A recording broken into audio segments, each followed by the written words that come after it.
I started lifting weights. I mean, apart from sports, which I played, which I had to lift weights anyway. But after high school, that wasn't really a thing. And so I continued lifting weights, and I definitely amped up lifting weights in college. I remember I had been a kid who was sort of existentially perturbed, you might say. I just didn't really, I mean, it's not that I didn't work hard, but I just didn't see a point or a purpose to any of that shit. I was like, you know, I could go above and beyond, but like in 6,000 years, all the molecules that at present comprise me will have, dissipated throughout the galaxy. I don't give a shit. Nothing will remain, and it'll all have been in vain. I always kind of had that in the back of my mind. And so, you talk about the sort of nihilism that meaninglessness brings. I thought that lifting weights was sort of an elegant solution. It was, in essence, sort of a defiance of the meaninglessness of it all, the sort of vacuous stupidity of existence. I thought to myself, well, all right, I'll fucking move some weight. Why not? And I got into the gym, and I reaped a ton of benefits that I think were not physical benefits necessarily, but they were character or mental benefits. They were intellectual reasons to persist in lifting. Because very quickly I realized that, the whole, oh, let's all try and, I want to boost my testosterone over 9,000. Like that's that got old pretty quickly. But after I got over that phase, what remained was the character benefits of lifting. And it's something I haven't been able to do over the past couple of years, unfortunately. But I'm just starting to get back into it now. And I remember how much I fucking love it and why. So I'm going to go in this video over 5 top reasons that I would say are not physiological per se. Obviously, they'll have physiological elements to them. But I'm going to talk about the intellectuals. 5 reasons for the intellectual man to consider lifting weights. So here we go. 1, it increases your positivity. It morphs the way your mind approaches seemingly insurmountable obstacles and problems. It presents to your mind a physical, material example of how one is able to surmount a currently insurmountable problem through persistent effort and a consistent willingness to fail. It does not matter who you are. If you're walking to the gym for the first time, it's very highly unlikely that you'll be able to squat 315 pounds of weight down to parallel in good form. But if you eat cleanly, and if you squat thrice a week for a year, such a goal becomes attainable, quite reasonable. I would also say that anytime a friend of mine confides in me that he's depressed, maybe that his life just doesn't seem to want to get any better for him, the first thing I think of doing is just inviting the guy to come to the gym with me, be my lifting buddy for a couple of months. I think usually male depression is rooted, at least in the most part, when a man faces many problems in his life that seem overwhelming or that they're unable to overcome, or they believe they're not going to be able to overcome, and they lose hope. And I think lifting is one of the best solutions here. It's not going to solve all those other problems directly, but it's going to give you a sense of control over your own life. It's going to give you a sense that at least you're physically progressing. This is something. This is a victory. And I think that victory orientation of your brain is perhaps the most important thing of all. It rewires your brain to show you the worth of trying when you don't have to try. You can just give up, obviously. That option is always there. But lifting kind of teaches you that if you don't give up on your problems and instead you just keep smashing against them, eventually you're going to break right through to the other side. And I think that's just an awesome aspect of lifting. Now, I know that there's going to be people in the audience who are depressed, and they're going to take an adversarial stance to this, at least in their mind, likely. And they're going to say, well, no, Coterie, you're wrong. Lifting, this is a false equivalence fallacy. Lifting weights is nothing equal to the problems that I'm facing. And there's some truth to that. I know that there's going to be people likely in the audience that are going to say, I have been trying already. You know, it's not like I just have all these problems and gave up. That's not what I'm saying. I'm saying lifting weights is a cool thing because you will likely make progress for that effort. It teaches you that there are things in life that if you push hard, you will see reward. And I think that's a really important thing to teach your brain. Even if, you know, all these problems presently seem insurmountable, if you start lifting, it will change the way you think. 2, it instills a man with a down-to-earth sense of humility.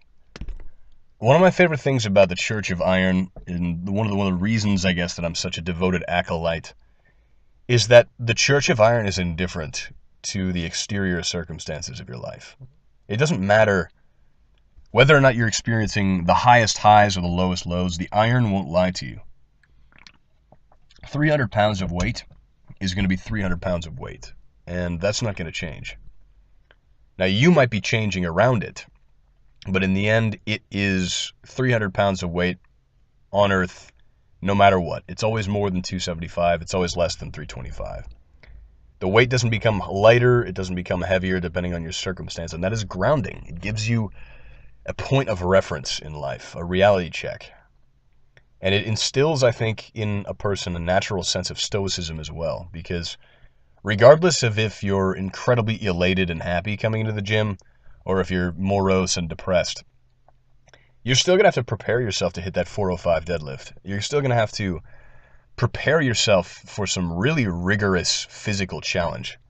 And it's the visceral focus that you get prior to that lift.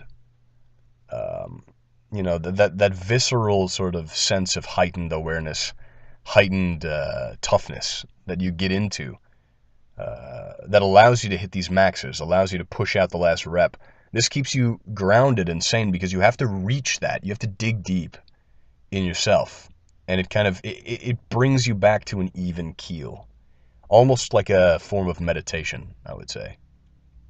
3, it fosters an improved relationship with consistency and discipline. Everyone has their own system when they lift that works for them. When I'm lifting, I usually lift 5 times a week. A lot of people reach burnout because if they're lifting 5 or 6 times a week, they'll hit it 100% every single time. And it's in their mind all day that they're going to be hitting it 100%. They're going to be like, they're going to wake up the next morning being fatigued and think, oh God, I'm going to have to hit this 100% again. And it just burns them out throughout the day. Now, I know there's going to be a lot of seasoned lifters out there that say, really, you should only be lifting 3 times a day, or 3 times a week, rather. If you lift 5, 6 times a week, that's actually going to create more of a cortisol response. I would say just feel it out, like experiment with different forms and find what feels best for you. I really think that everyone's physiology is quite different. If I lift 3 times a week, I don't reach my potential. But I've known people who make amazing gains lifting only 3 times a week, because they have resting, I guess, benefits their body more than it does mine. To each their own. But experiment around with that. I would say, though, that the whole 100% thing is typically what I find will burn people out. I'd rather go to the gym 5 times a week and just arrive. You know, I'm not going to go to the gym telling myself the entire day, oh, I'm going to go 100% today. It's going to be awful. It's going to hurt. It's going to be really strenuous. I just tell myself I'm going to show up at the gym tonight and we'll see what happens. Now, I know myself. I know that naturally I'm a competitive guy, and so I'm going to go in there, and once I'm there, I'm going to give it 100% most of the time, but sometimes I'm burned out from a work day or something like that. I don't have a lot of energy. In that case, I'll go maybe 60% that night, but I still showed up.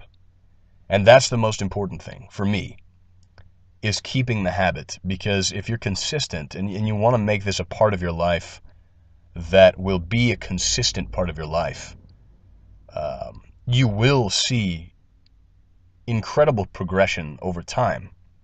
A lot of people will go and they'll hit the gym 6 times a week really hard, and they'll push themselves very hard, and they'll just burn out on the gym after 3 months. They'll make some gains and they'll be like, all right, well, I'm better than I was. It is what it is. But I'm getting tired of this. I'm tired of the whole 100% thing. If you just keep showing up, you will keep progressing. And I love that about the gym. Number 4, it's really useful to be strong. Not only is it useful to have a really strong grip in a lot of situations in life, but in today's day and age, I think we often forget how convenient it is to be strong. It's no longer perhaps necessary in the hunter-gatherer sense of the word, but it's certainly nice, because when you're strong, I think that people sense physical strength a lot more than looks. So you can have someone who's very big, and that, look, obviously size will always be a factor of intimidation to bullies, but I think oftentimes you'll find people who gain functional strength, even if they're still slender, they radiate that confidence, they radiate that strength. So it's good because it signals to potential douchebags or bullies that you're not to be fucked with. It also allows you to, look, if you ever need to move houses, for example, everyone moves every once in a while. It's going to be easy to pick up all your furniture. You're going to be able to take care of that yourself. If you're in, your office, for example, and your boss says you need to move the printer somewhere, you can take care of that. Anything that requires strength, you don't need to get other people's help.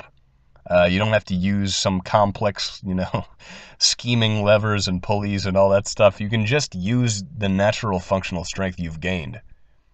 And obviously, self-defense is also a factor. I think every man in his life, look, man is wolf to man. It's not ideal, but it is what it is. Most men are not looking out for your best interests. And so if you are strong, if you've built up a bunch of functional strength, you will be able to defend yourself better when the shit hits the fan. The way I like to talk about it is like this. You may only have a couple of times in your life where you need to fight to defend yourself. Hopefully you won't have any. But if you find yourself in that situation, those things come at you fast.